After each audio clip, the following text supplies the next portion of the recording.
Hi, and welcome to another edition of Race Reviews with Billy and Sam. Cairo edition, Pyramid edition. This may be the only time this happens. I'm pretty excited. I mean, that's a pretty sweet view back there, isn't it, guys? Anyway. Yeah, all right, so. this is cool. So we're reviewing, obviously, Egypt 70.3, which is in Hurghada on the Red Sea. It is not in Cairo. But you can go there after if you wish. So this was an inaugural 70.3. So why don't we go ahead and we should probably tell people a little bit about getting to really the race. So yeah, you know we'll what that thing is. kind of cover check-in and transition and all that along with what we did. So Sal Hashish is a resort area, super nice resort area. And we booked with the race hotel. There are several race hotels in the area, and our hotel arranged transportation from the airport to the hotel. Highly recommend that. I mean, they took. I mean, we had 2 bikes plus a whole bunch of other luggage. They ended up giving us 2 cars. Some of the places had like buses or whatever. Yeah. But so you went out once you got outside of the airport, literally outside. There was a guy outside with your name on the sign, and you said, "Hey, that's me," and off you went. So really super easy, highly recommended. Yeah, and being at one of the race hotels, you're kind of in this protected area. So there were a bunch of like barricaded off roads or whatever that they were making sure the correct people were getting in and out. So super safe from that standpoint. I would think. Never felt any like going out at night, no problems, nothing. That was like like a resort city in any other place in the world. I mean it's basically beach. I mean, and the beaches are beautiful. So stayed in the hotel. There was a shuttle from the hotel to the main part of the race venue. It was like 1 3/4 miles. Yes. From our hotel to what they call Old Town. There's another hotel there, Old Palace, that's just right there. We stayed in Baroun Palace. Baron It's Palace. spelled Baron, but they call it Baroun Palace. Which was super nice, all inclusive. Had 3 meals a day, plus plenty of pools, stuff for kids to do, all that kind of stuff. So, highly recommend that part. Check-in was at the old village. What they made you do was, this was COVID protocol, so you had to provide either a COVID test or COVID vaccine or whatever. Then they gave you a little bracelet. Once you got the bracelet, you could come and go as you pleased. But again, it was kind of choked off, and there was one little narrow area where you could get in and out. The merchandise tent was probably not the best merchandise tent we've ever seen. But the venue or the village was probably the nicest village we've ever been in. Yeah, so prices at the merch tent were actually really low for Ironman. A technical shirt was $18. That's obscenely cheap for Ironman. So really impressive.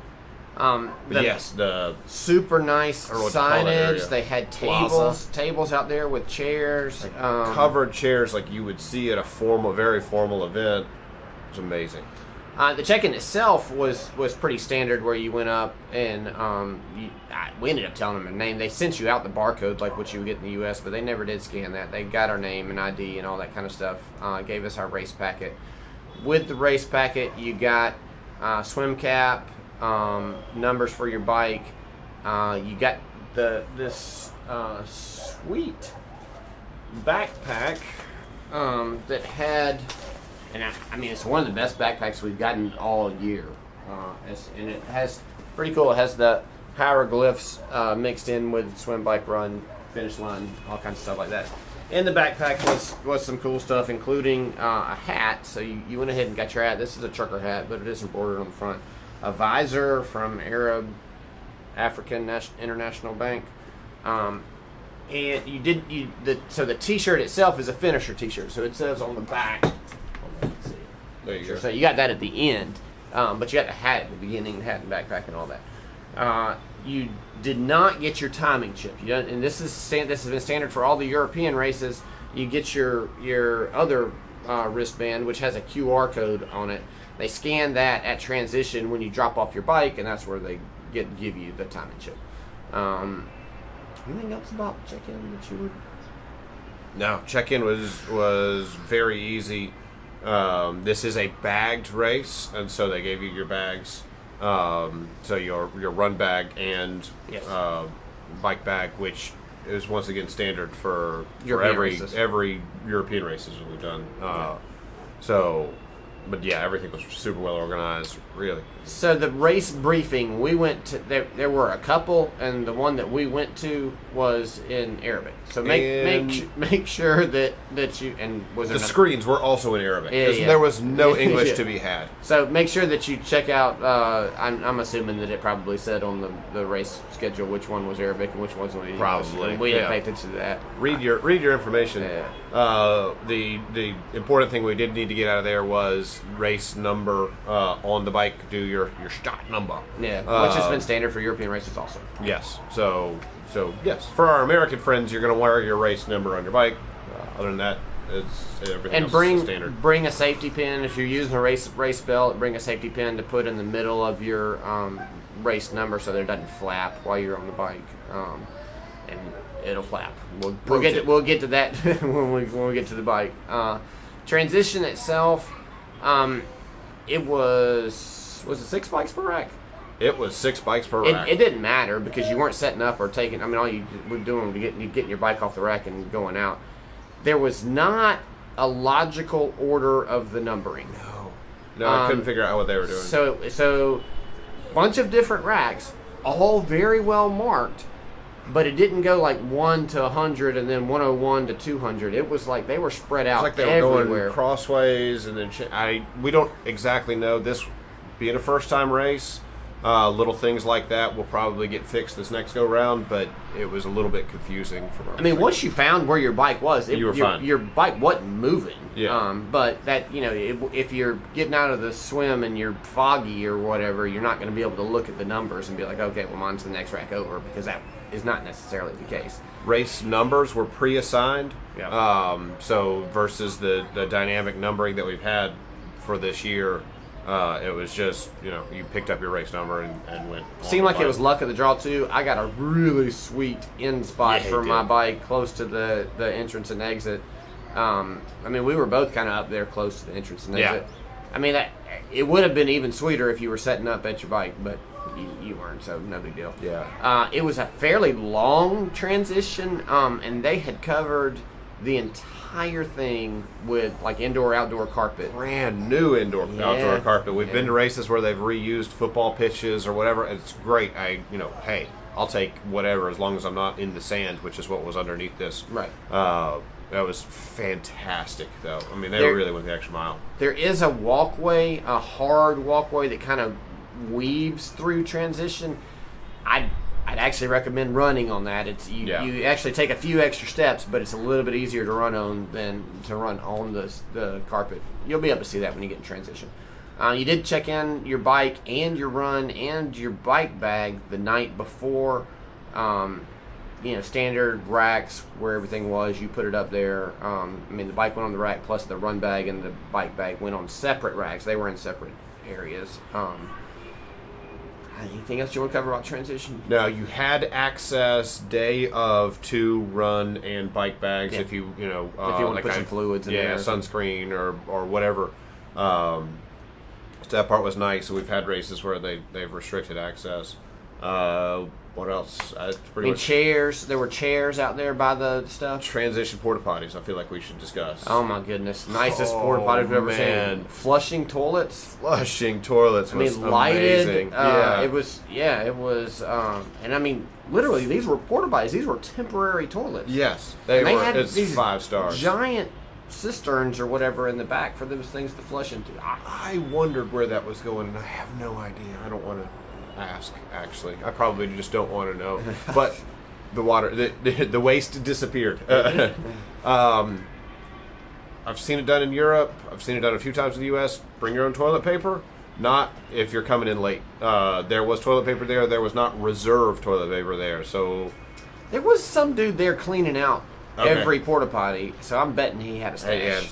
somewhere. We did not. There was hear only one roll in my toilet paper in my thing, and we were about midway through, so I wasn't. I didn't hear anybody complaining about running out of toilet paper. I mean, normally you'd hear somebody complain. Of course, they might have been complaining in Arabic. There was 6 Americans in this race, Yeah, so I don't know. There were probably more than that. I just saw 6.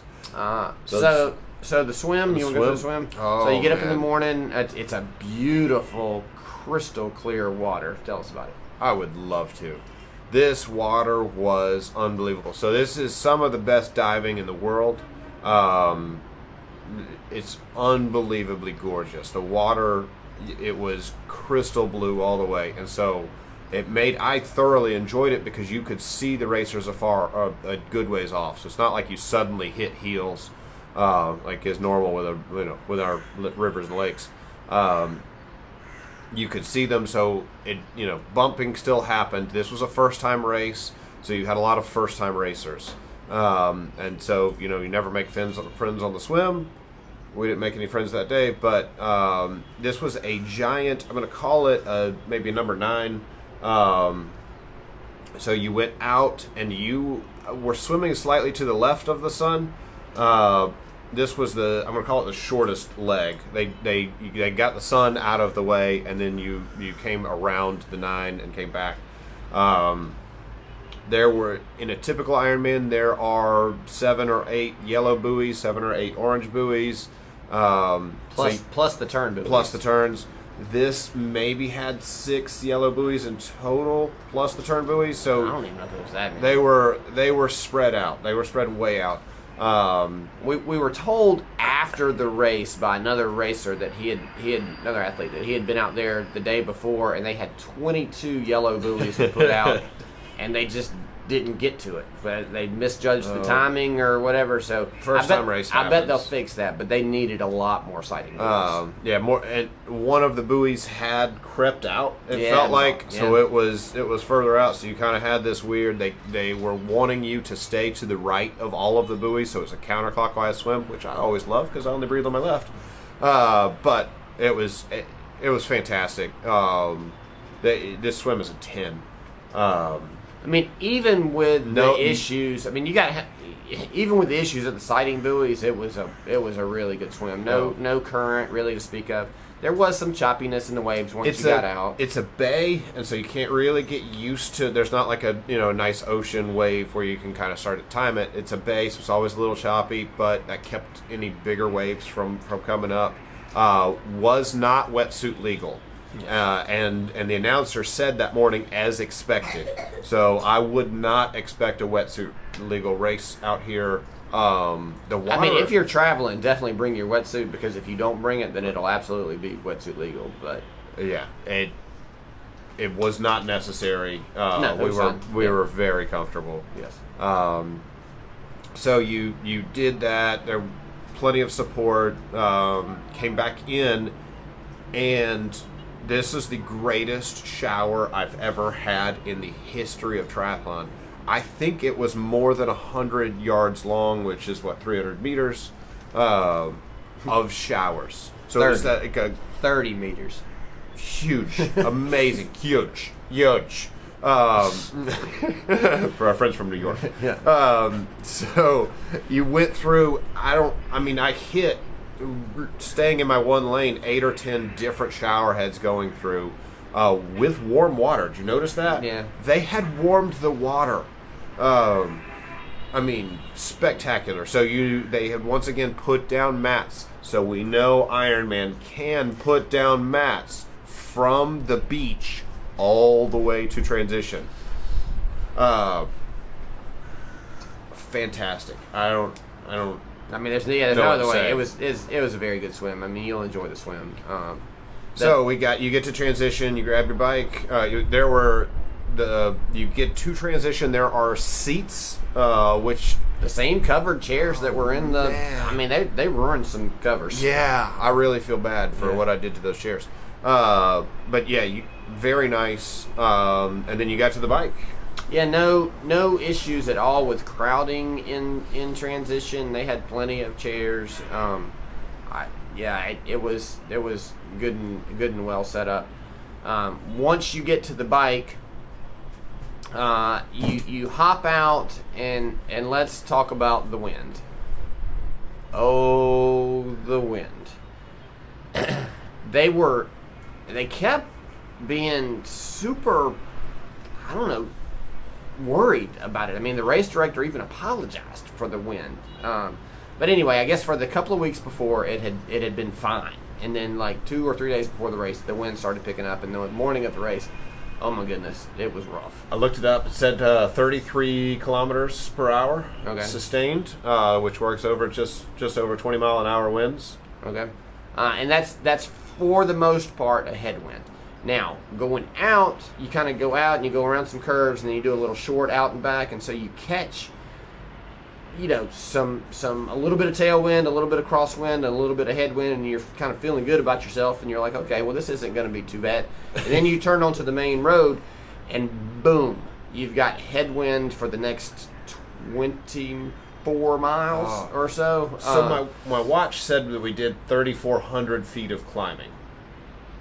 Wow. Yeah, that is in no way right, but I'm wondering if it's accounting for the power with the wind, and so it's just was guessing. Yeah. So I feel like that would be a good estimate of how the wind was. So 3,400 feet of climbing was, if you've got that in your head, then that wind was right. And it was all in the beginning, because Yes. in retrospect, the back was downhill. Now, we'd also been told, which was correct, they, in order to get the race here, they repaved all of the bike course. The entire bike course was new asphalt. New pavement. So the roads were not frustrating. They were wonderful.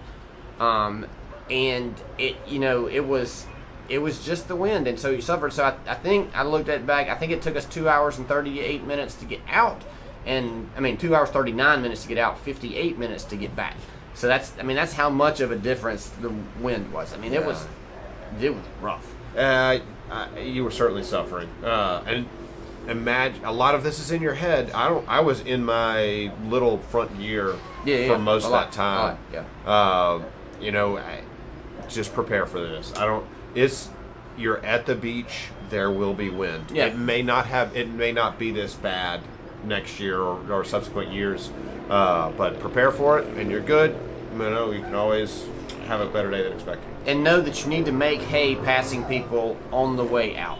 I passed 210 people on the way out. I passed 25 people on the way back. So, that's where you're going to make up all of your time is on the way out, and just know that it comes to an end at some point. I would highly recommend that if you have a disc wheel and that you plan on riding with it, that you bring a spare rear wheel, because you would not want to be in a disc wheel for this race. The gusts of wind had to have been upwards of 40, and they hit you at spots that you were literally leaning a fair amount to stay upright. Yes.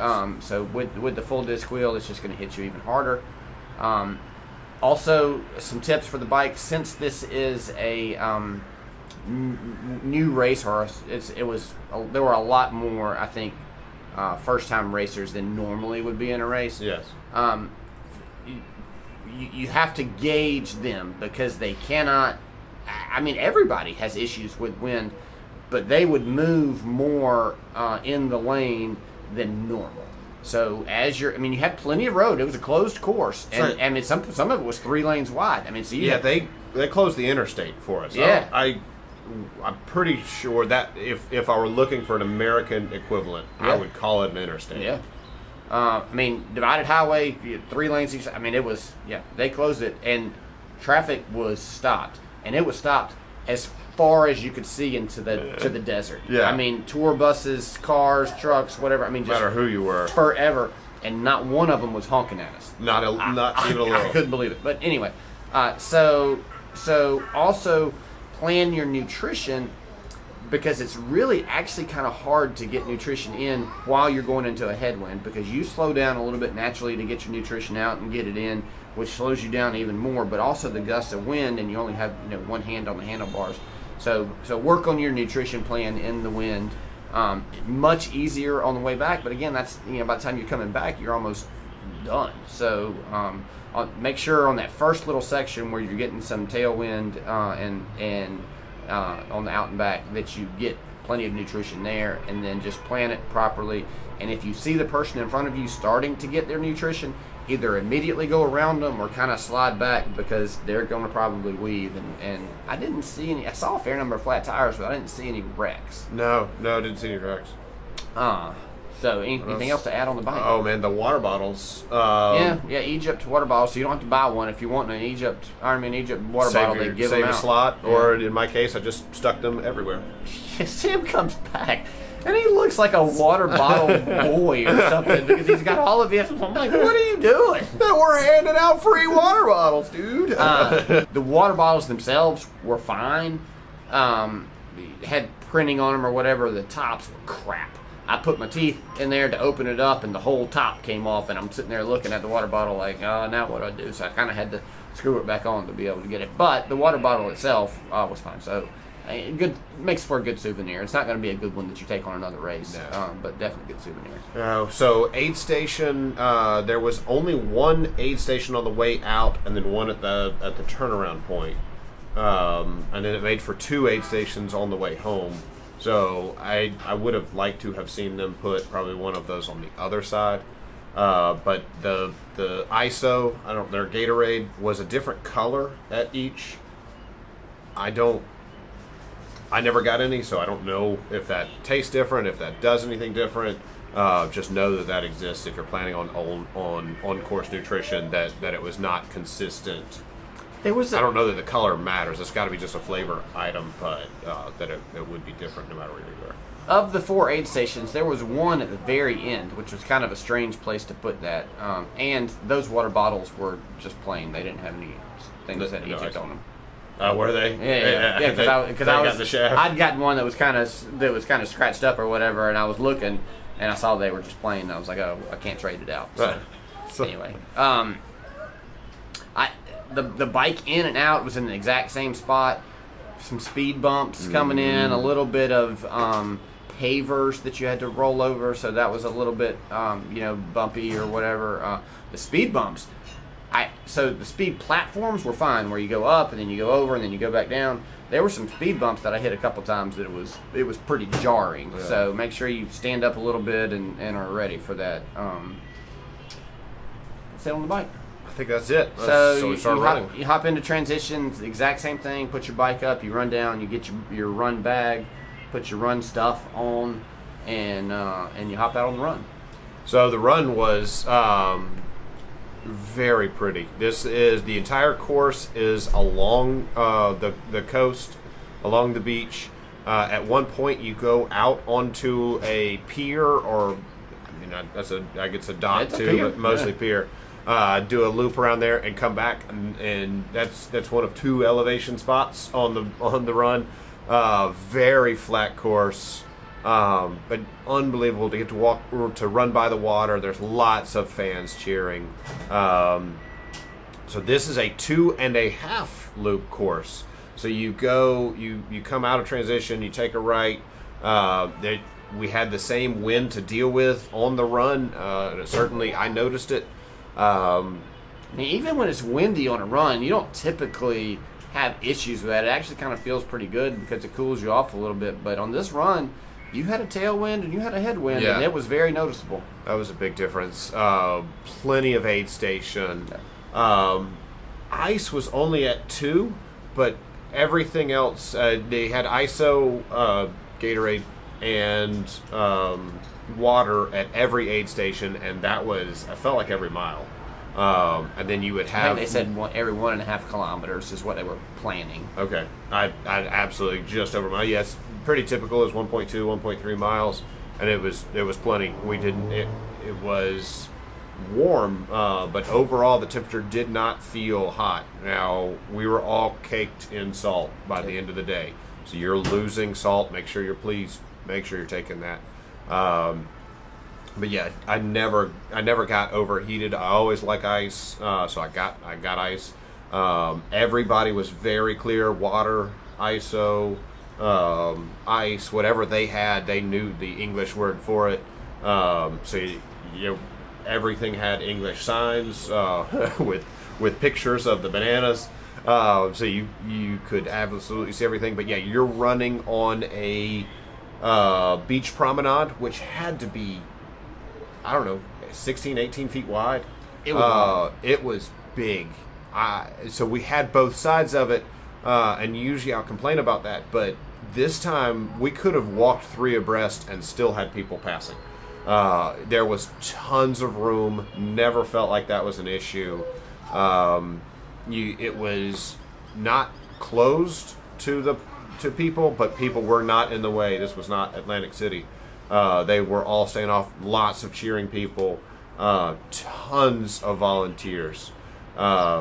Fantastic support there. So kudos they for were that. so proud. The entire country was so proud to be hosting this race. Absolutely. First time races are always so exciting to do. And I mean, it's the first time in the country, man. Yeah. So it's, first time in North Africa. I mean, it's a pretty big deal. It's very cool. So they were very proud. And of they it. put on a fantastic race. So yeah, the run was absolutely phenomenal. It's nice. It's flat. It's gorgeous. If you have people that want to see you, they will see you at least 3 times, depending on where they stand.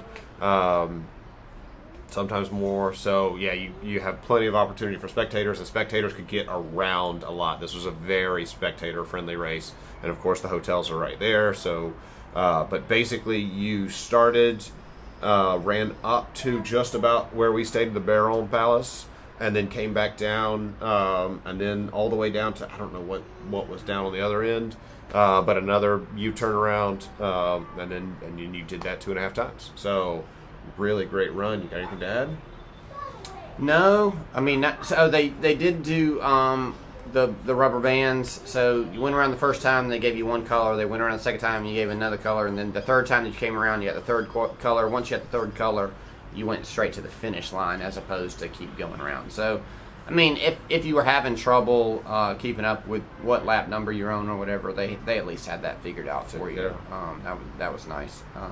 But yeah, I mean, the running surface was good. That it was a very good venue to be able to do this. They did really well with this. Absolutely. So finish line. So you get to the finish line, and this medal. Okay, so first of all, you get to the finish line, and you cross the finish line, and you're cheering, and they're taking pictures, and you're like, What do I do? Where's the medal? Because there's nothing. Yeah, They're not taking your chip. They're not doing any. I mean, they hand you a bottle of water, and you're kind of like, okay, what do I do next? And then you go to the next little corral, and there's like the massage tables. Yeah. You're like, okay, well that's cool. Then you go to the next corral, and I mean they had signs, but there were a bunch of people in that corral, so you kind of had to search around. And there was a table that had the medal. So you got your medal, and then your T-shirt or T-shirt medal, whatever one you go on. They marked your bib saying that you got it. But the medal itself, I mean, this thing probably weighs 2 pounds. It is massive. It is the I think biggest it's medal going we've to put had. my luggage overweight on the flight home. It's so big that the strap kind of has trouble holding it. Yeah, I saw very saw careful. several straps that were broken, and they were trading them out, no problem. But yeah, there were definitely several straps that had come apart because of the weight of the metal. Huge. But it is a sweet. It is amazing. Metal. I hope they do the same design, because that design is just phenomenal. Yeah. So you've got the pyramids. If you can't tell, this is the Red Sea. Got hieroglyphs the hieroglyphs with the runners and the stuff they'd inserted. I can't say enough for that. And then you got the shirts. Right, and it was a finisher shirt, so it says finisher on the back. So this is, you felt the thickness of the screen printing? It's a different material, I think. The shirt itself, I mean, I think it's still technical. Yeah. But then, the thickness of the material, I mean, it's like raised lettering. I mean, it's really thick. It's amazing. I don't know what to call this. I'm going to call it a hybrid between European and American sizing. I got a medium, so it width-wise is right. It's a little short. Challenge medium would not look like that on you. No, we have some pictures of that. So anyway, mine's a medium too. But so yeah, I don't quite know how to tell people for sizing. It's a little short in the weight and length for me. It's fine. I just if I'm doing you might want to go push-up one or- size up. So yeah, arms are a little tight, and that's not because your muscles. that's generally not a problem for me. So, but yeah, I don't quite know how to tell people for sizing. It's a little short in the weight and like length for me. It's just you know, if I'm doing push-up or- So yeah, arms are a little tight, and that's not generally not a problem for me. So, that's generally not a problem for me. So, but yeah, I don't quite know how to tell people for sizing. It's a little short in the weight and like length for me. So, Yeah, but obscenely nice shirt, and I'm super excited about it. All right. Meal. There was food at the end, and this part I'm hoping they'll work on it next year. So they probably felt like we had 1,400 athletes. We need 1,400 meals. What they don't realize is that people get more than one meal because they give it to their family or they want something else to eat or whatever. And so by the time we got to the meals, they were out. So basically, you needed to run faster. They brought another batch in while we were there, and it looked like piranha. Did they go in? Yeah, it was just. I look over, and it's gone, and there's just this mass of people that have surrounded the table. Yeah. So they may have been bringing them in batches. I'm certain they're probably going to have that problem fixed for next year, but just be aware. Don't plan on a post-race meal. If you get be one, surprised. Be surprised, pleasantly surprised. There is no such thing as being in the front of the line. No. And that people will invade your personal space and just get right in front of you, and that's just seems to be the normal. I mean, if you're asking a question to somebody, they'll just interrupt you and just get in front. If you're in line for a medal, they'll just get in front of you to get the medal. Same thing with a T-shirt. I mean, it's and I guess that's just part of the culture or whatever. But it's a dog eat dog. I'm getting in. I'm important or whatever. It's nobody was. I mean, the Europeans. But they don't. Yeah, nobody seemed offended. So if you got in front of them, then no problem. I won't play that game. And then I was expecting nothing. So that's just, I don't know. Yeah, it's just part of it. So yeah, stay tuned for our travel video where we'll talk about all of the craziness that was getting to this race, getting to Cairo, and then Cairo driving. I feel like should have its own video. Highly recommend this race. Put it on there. As your our ranking. list. Our ranking. I mean, we're just doing an overall ranking. Let's go. We could rank each one in post. So the swim. So you gotta take it. So we're doing 7 bananas. Is that where we're at? 7 bananas. So I'm gonna give it 6 bananas. First of all, I don't like ocean swims, but this one was just fine. But they needed to have out more sliding buoys. I think they'll fix that next year. I'm going to take away a half a banana for the same thing. That's it. Otherwise, this would be a 7 banana. All right. Yeah, it's gorgeous. On the bike, I can't blame the race for the wind, and so I'm actually going to give this a 6 banana ride. You're riding through the desert, so it's desert. So I mean, it's cool. There's just desert view. Which it's not like we get anywhere else. So I mean, it's kind of like Lanzarote, where we were going through the volcanic fields or whatever. It's beautiful in its own way. Yeah. It's different than anything else that you'll see because it's desert. The wind picks up the sand and kind of hits you in the face. So yeah, I'm gonna take a little bit for that. Not having the aid station on the going outside. I understand wind patterns change, and so I just would have wished they would have. Hey, man, it's coming from the north today, or whatever. Because that first aid station, although it was at probably I think it was at 30K. So whatever that was, like mile 18 or something. Yeah. But it took you a long time, hour and a half. It took me more than an hour to get there. Yeah. So that was what made the issue. Should have had it a little bit closer. So take off a little bit for that. It can't take off for the wind because that wasn't their fault. No. I mean, that was just part of the deal. So you gave it a 6. I think I gave it a 6.5. But yeah. All right, the run. I gotta give the run a 6.5 too. Yeah. I mean, what would you change on the run? Nothing. There's nothing that I would change. They had some this is pavers over concrete, so they had some of those missing. But it didn't cost me any stumbling or anything. I don't even know what I'm taking the half off for. It might be a 7 run. Yeah, that's what I was thinking. That's why I was asking you what you were taking off for, because I can't imagine that there's anything 7 run they could or should change on the run. 7 on the run. So overall for the race. Overall for the race. Swag. Swag's like a 12. It's an easy 7. It might be the best swag we've ever received. I really want to give this race a 7. I think their minor things are perfectly fixable, and I expect they will. So I want to give it a 7. Yeah, I can't give it a 7 because there are some things that they need to fix. But yeah, I'll give it a solid 6.25, 6.5 because there's just some very minor things they need to fix. Very well organized. you'll be extremely happy if you do this race. Yes. Even if you have a hard time on the bike or however the weather is. Yeah, let me make it clear. We speak no Arabic. And it was no problem. It was not an issue, so do not let that prevent you from coming. Everything was phenomenal. Do this race. I'd put it in. It's easily in my top 20 of all time. Nice. So, thanks very much for watching. Stay tuned for race stories from Egypt, where not speaking Arabic may be a problem. Cairo and Sal Hashi's lot different. Thanks so much.